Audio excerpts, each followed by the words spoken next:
मैं बैठे बैठे ये मंजर देख रहा था, सोच रहा था कि अगर इलेक्शन से पहले ये हाल है तो 4 जून को इस सड़क के ऊपर कैसा मंजर रहेगा करके। मैं पूरे हिंदुस्तान की सरकार को, पूरे मीडिया वालों को ये बताना चाहता हूं, ये रिकॉर्ड करो।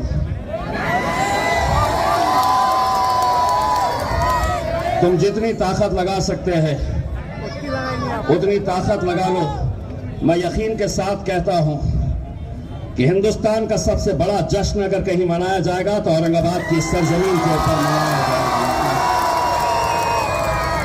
तुम जितनी चाहे हथकंडे अपना लो, जितनी कोशिशें करनी है कर लो, लेकिन एक बात समझ लो, ये शहर ने पूरे हिंदुस्तान को अगर एक पैगाम दिया तो वो ये पैगाम था कि इत्तेहाद किसे कहते हैं।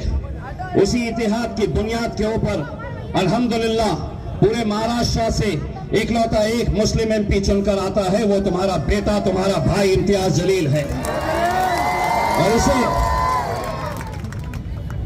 और सिर्फ अकेले महाराष्ट्र से नहीं, ये हम जैसे मुसलमानों को, दलितों को ये सोचने का वक्त आया है कि क्या हम गुलाम हो चुके हैं कि हमसे वोट डालने का काम करें। आज 10 ऐसे स्टेट्स है, 10 ऐसे राज्य है कि जहां से एक भी मुसलमान को टिकट ही नहीं दिया गया। आज की हालात, मध्य प्रदेश के अंदर एक भी आपका एमपी नहीं, राजस्थान में एक भी नहीं, गुजरात में एक भी नहीं, कर्नाटक में एक भी नहीं, झारखंड में एक भी नहीं, दिल्ली में एक भी नहीं। क्यों? क्योंकि वो कहते हैं कि हम सिर्फ वोट डालने का काम करते रहो, सिर्फ वो तुम्हारा काम वोट डालना है, सत्ता में वो जाकर बैठेंगे। लेकिन जब ये आवाम एक साथ मिलकर एक ताकत बनकर खड़ी रही तो मैंने उन तमाम नेताओं को एक पैगाम दिया कि सुनो शरद पवार, सुनो राहुल गांधी, सुनो उद्धव ठाकरे, सुनो अजीत पवार, अगर आज के बाद स्टेज के ऊपर तुम बैठोगे तो इम्तियाज जलील नीचे नहीं बैठेगा, ऊपर तुम्हारे बाजू बैठेगा। मैं कोई गुलामों की राजनीति नहीं करता हूं। आज मेरे नाम से कहते हैं कि नरेंद्र मोदी को कमजोर करना है, नरेंद्र मोदी के सीटों को कम करना है, तो इम्तियाज जलील को यहां पे वोट मत दो, चंद्रकांत खैरे को दो। ये कहां से ऐसे लोग आ जाते हैं? इनके दिमाग का इस्तेमाल, भूसा भरा है इनके अंदर, गुलामी की आदत हो चुकी है। महाराष्ट्र के अंदर 48 सीटें हैं, सारी ताकत उस एक सीट के ऊपर लगाओगे जहां पर तुम्हारा अपना एक भाई लोकसभा के अंदर नुमाइंदगी कर रहा है। अगर है हिम्मत तो 47 की 47 सीटें जीत के दिखाओ, और अगर पूरे के पूरे जीत भी गए, लोकसभा के अंदर आ भी गए, तो मैं तुमको लिख कर देता हूं, मैंने पिछले 5 सालों के अंदर यह देखा है, जब इस कौम के खिलाफ कोई कानून बन रहा है, जब हमारी मां और बहनों से कहा जा रहा कि तुम्हें हिजाब नहीं पहनना है, यूसीसी के कानून के तहत तुम्हें यह बताया जा रहा है कि हम इस मुल्क से मदरसों को बंद कर देंगे, तुम्हारी मजहबी शिनाख्त, तुम टोपी पहनकर बाहर नहीं आ सकते, टोपी पहनना है तो मस्जिदों में पहनो। ये कानून जब लाया जाएगा तो वो 47 के 47 गुंगे, मुक्के और बहरे बनकर बैठे रहेंगे। अगर वहां पर कोई नरेंद्र मोदी और भारतीय जनता पार्टी की आंख में आंख डालकर अगर कोई सवाल करेगा तो मेरा खायद बैरिस्टर असदुद्दीन ओवैसी और इम्तियाज जलील करेगा।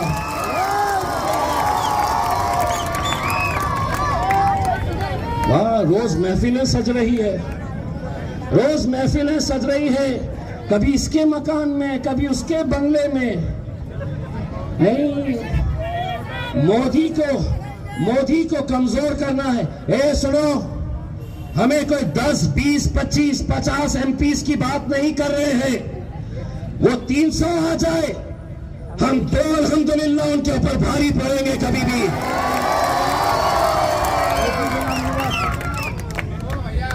और किसके बारे में कह रहे, और किसके बारे में कह रहे? ओ भाईजान, पूरी ताकत 13 तारीख के दिन दिखा मेरे भाई, पूरा जोश 13 तारीख के दिन दिखा दे। 13 तारीख के दिन निकल और देखो, एक का मौका मिला तो 4 ठोक डाल इसमें। इंशाल्लाह जहाँ दिखाना है वहां नहीं, यहाँ पे खड़े रहना है, इधर सारा जोश इधर ही दिखाओ। एक बात सुन ले, सवाल ये पैदा होता है कि आज जो महफिलें सज रही है, आपको ये वरगलाने की, आपको ये बताने के लिए आ रहे होंगे, आपके भी महफिलों में, शादियों में पकड़ रहे होंगे, चबूतरे पर बैठ रहे होंगे, आके आपको होटलों के अंदर समझा रहे होंगे कि 2019 के अंदर इम्तियाज जीत गया, अब नहीं जीतता।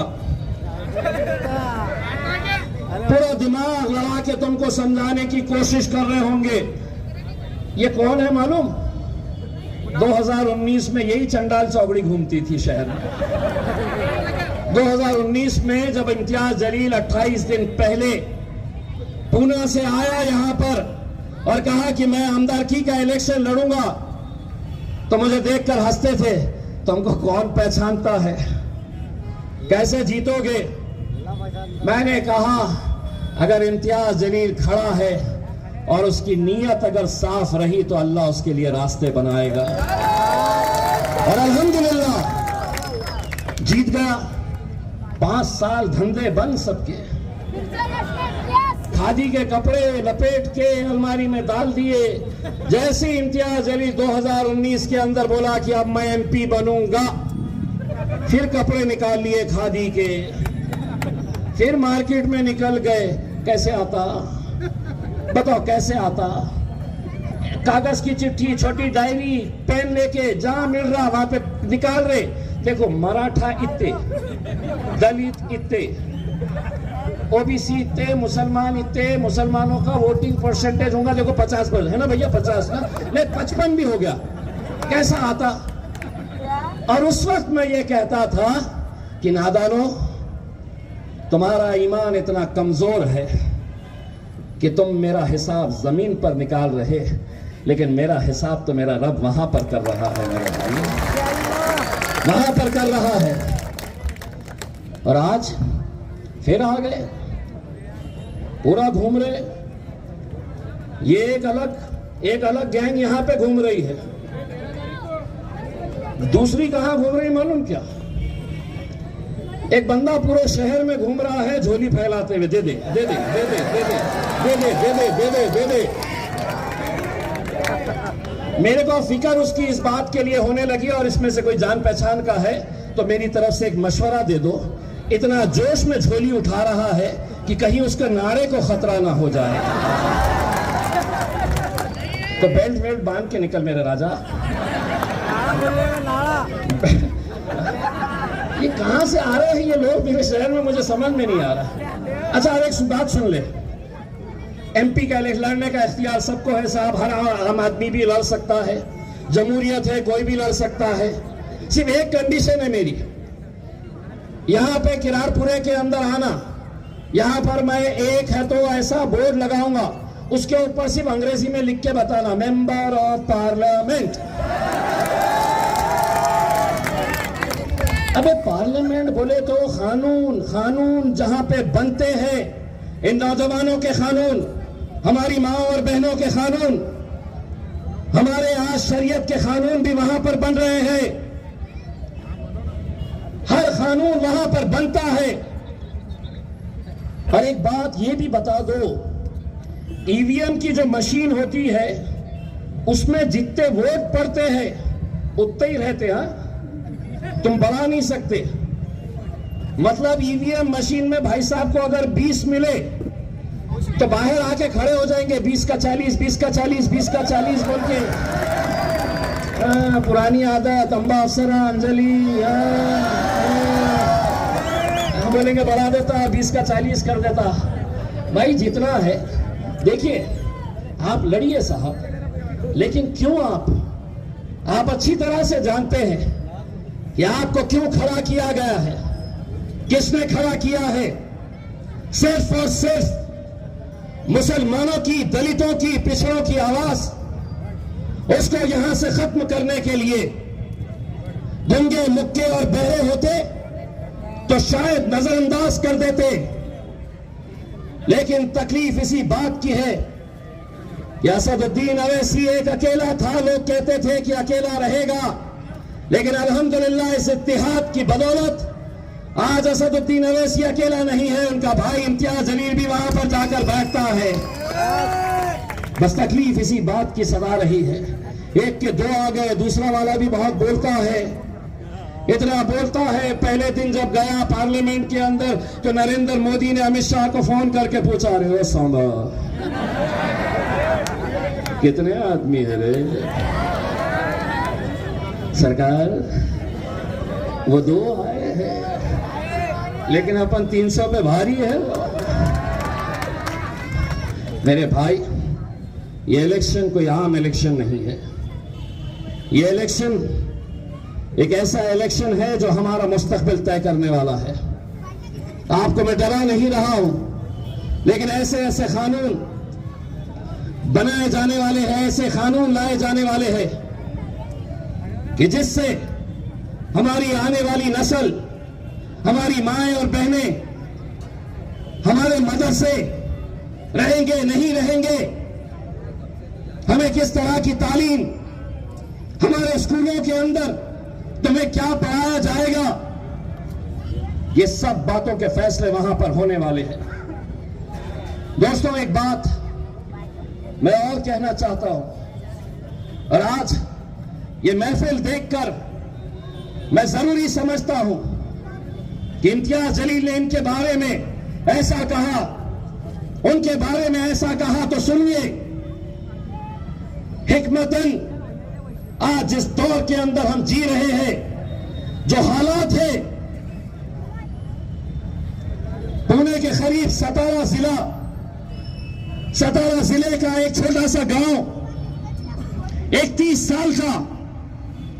साल का एक सॉफ्टवेयर इंजीनियर नूरुल हसन नाम का एक लड़का व्हाट्सएप के ऊपर एक स्टेटस रखता है। वो स्टेटस के खिलाफ, स्टेटस किस बात का, कौन सा स्टेटस? तो औरंगजेब रहमतुल्लाह का स्टेटमेंट रखता है वो। नतीजा क्या होता है? सतारा के उस छोटे से गांव में बजरंग दल, विश्व हिंदू परिषद, शिवसेना के लोग उस गांव के ऊपर हमला करते हैं, जहां पर यह सितंबर 2023 की बात कर रहा हूं। उस गांव के ऊपर हमला करते हैं, पुसे सावली नाम का गांव, उस गांव के ऊपर हमला करते हैं। मिसबाह नूरुल हसन नाम का यह लड़का 7 महीने की उसकी बीवी प्रेग्नेंट, खाना निकाली रात का, शौहर से कही कि खाना खा लो। नूरुल हुसैन कहता है कि मैं ईशा की नमाज पढ़ के आऊंगा फिर खाऊंगा। मस्जिद जाता है, छोटा सा गांव, छोटी सी मस्जिद, 4-5 मकान। मस्जिद में जब जाता है, नूरुल हुसैन ने कोई स्टेटस नहीं रखा था, किसी और बच्चे ने रखा था, लेकिन हमला किए। जब गांव के अंदर कुछ गाड़ियों को जलाए, किसी ने कहा कि मस्जिद में अब ईशा की अजान वक्त हो रहा है, तो उस मस्जिद के अंदर हमला किया गया। नूरुल हसन 31 साल का खूबसूरत सा नौजवान वजू कर रहा था, बाहर से पहले पथराव किया गया, नारे लगाए गए कि नूरुल हसन भागकर आया, मस्जिद का दरवाजा बंद कर रहा था। मस्जिद के दरवाजे को बंद करने की कोशिश कर रहा था। उतने में ही ये गुंडे वो दरवाजा तोड़ते हैं, तोड़ के मस्जिद के अंदर घुसते हैं। बड़ी फर्शी पड़ी है, नमाजियों को बचाने के लिए नूरुल हसन कोशिश करता है, गिर जाता है। उसके सर के ऊपर इतनी बड़ी फर्शी मारकर उसे लहूलुहान किया जाता है। दोस्तों, नूरुल हसन जगह पर ही खत्म हो गया। मस्जिद में खत्म हुआ। तसव्वुर करो उसकी बीवी, उसके बुजुर्ग बाप को जब यह पता चला कि बच्चा नमाज पढ़ने गया, 7 महीने की प्रेग्नेंट उसकी बीवी को यह बताया गया कि तुम्हारा शौहर इस दुनिया में नहीं है। कभी तसव्वुर करोगे क्या मंजर रहा होगा, क्या कैफियत रही होगी? आज कहने के लिए तो मैं बहुत कुछ कह सकता हूं, लेकिन आज हिकमतन कोई नहीं गया उस गांव के अंदर, कोई फटका नहीं। ये जो यहां पे बड़े बड़े भाषण कर रहे, कोई फटका नहीं। इम्तियाज जलील के पास ये ओहदा था मेंबर ऑफ पार्लियामेंट का। वहां के एसपी को फोन करके बताया, जब मुझे ये खबर मिली कि ये हत्यारों को छोड़ने की कोशिश की जा रही, इम्तियाज जलील तुम्हारी दुआओं की बदौलत जो बना है, वहां के एसपी को कहता है कि अगर 3 दिन के अंदर अगर ये पूरे आरोपी अरेस्ट नहीं हुए तो इम्तियाज जलील सतारा के अंदर आकर बैठेगा। 2 दिन के अंदर पूरे आरोपियों को गिरफ्तार किया गया। दोस्तों, ये सुनो, घड़ी मेरी चलेगी, मैं एमपी हूं। तुम्हारी घड़ी 5 मिनट आगे चल रही है, मैं 5 मिनट पीछे हूं। मेंबर ऑफ पार्लियामेंट हो ना, खासदार हो ना, मेरी घड़ी बराबर, मेरा वक्त बराबर चल रहा है। जिसका वक्त खराब चल रहा है वो देख ले अपना वक्त कैसा जाने वाला है। अपना वक्त तो अल्हम्दुलिल्लाह। मेरा सिर्फ इतना कहना है मेरे भाई, बहुत सारी ऐसी बातें इन 10 सालों के अंदर मैंने देखा है, मैंने महसूस किया है।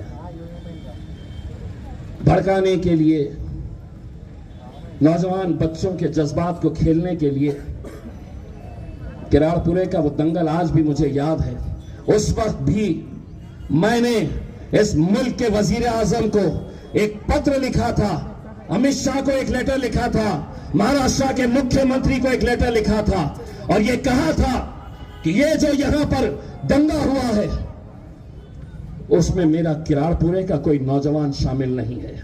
और अगर तुम्हें साबित करना है तो तुम एक इंक्वायरी लगाओ, एक हाई लेवल इंक्वायरी लगाओ। मैं तुम्हें बताऊंगा कि कौन लोग थे, कौन लोगों ने यह हरकत की है। किसी का जवाब नहीं। प्रधानमंत्री नरेंद्र मोदी साहब का एक दिन जवाब आया मेरे लेटर के ऊपर। मैंने कहा कि चलो, खुशी की बात है कि इंक्वायरी होगी। पत्र में क्या लिखा था? आदरणीय इम्तियाज जलील जी, आपका पत्र मिला, धन्यवाद। कहां कहां से कैसे कैसों को क्या क्या बना देते हैं यार ये लोग। भाइयों, मैं आपको जैसा बता रहा हूं, ये इलेक्शन अगर इम्तियाज जलील जीता तो ये जीत इम्तियाज जलील की नहीं होगी मेरे भाई। ये उन तमाम मुसलमानों की, दलितों की आवाज होगी, उस 90 साल के बुजुर्ग की दुआओं की का नतीजा होगा, जो मुझे रमजान के आखिरी अशरे के अंदर एक मस्जिद में मिले। मैं जाकर उन्हें जब मिला, हाथ मिलाया उनसे, मैंने कहा कि मेरे लिए दुआ करना। बुजुर्ग शख्स, 90-52 साल की उम्र होगी। तो उन्होंने मुझसे कहा कि बेटा, मैं जालना का रहने वाला हूं, मैंने कहा मेरे लिए दुआ करना, तो उन्होंने कहा कि पूरे रमज़ान मैं और मेरे पूरे घर वाले तहज्जुद में उठ के तेरी कामयाबी के लिए दुआ करते हैं बेटा। जालना का रहने वाला, क्या ज़रूरत है उसे, क्या वजह है उसे। मैंने जब उन्हें हाथ पकड़ा तो कुछ आंसू मेरी आंखों में थे और वो बुजुर्ग शख्स फूट फूट कर रोने लगा। आप सोचिए मेरे भाई कि आज किस वक्त और किस दौर से हम गुजर रहे हैं। मैं जीतूंगा अकेला नहीं, मैं अगर जीता तो आप जीतोगे, वो लोग जीतेंगे जो आज उम्रा के ऊपर गए हुए हैं। महाराष्ट्र से ताल्लुक नहीं, औरंगाबाद से तो लेना देना ही नहीं, वहां से फोन करते हैं कि इम्तियाज भाई कलकत्ता के शहर से मैं रहने वाला हूं, उम्रा करने के लिए आया हूं, काबे शरीफ के सामने गिलाफ को पकड़कर आपकी जीत के लिए मैं दुआएं मांग रहा हूं। इम्तियाज भाई, दोस्तों, इन 40 सालों के अंदर 44 साल पहले एक आखिरी मुस्लिम एमपी यहां से चुना गया था। 1980 के अंदर तुम पैदा भी नहीं हुए थे, काजी सलीम साहब जब आखिरी एमपी थे। यह आप लोगों का इत्तेहाद था कि आपने 44 साल के बाद आपने वो दिन दिखाया है। लेकिन आज जो ताकतें मुझे गिराने के लिए लगी है, जो ताकतें ये कोशिश कर रही है कि नरेंद्र मोदी को जिताना है तो इम्तियाज जलील को यहाँ पे हराना पड़ेगा और खैरे साहब को जिताना पड़ेगा। अरे वो खैरे साहब जो आपको हिरवा साहब कहता था, कम से कम इम्तियाज जलील को इतना क्रेडिट तो दे दीजिएगा कि 30 सालों में उससे आपका कभी ख्याल नहीं आया, कभी आपको मुबारकबाद नहीं दिया।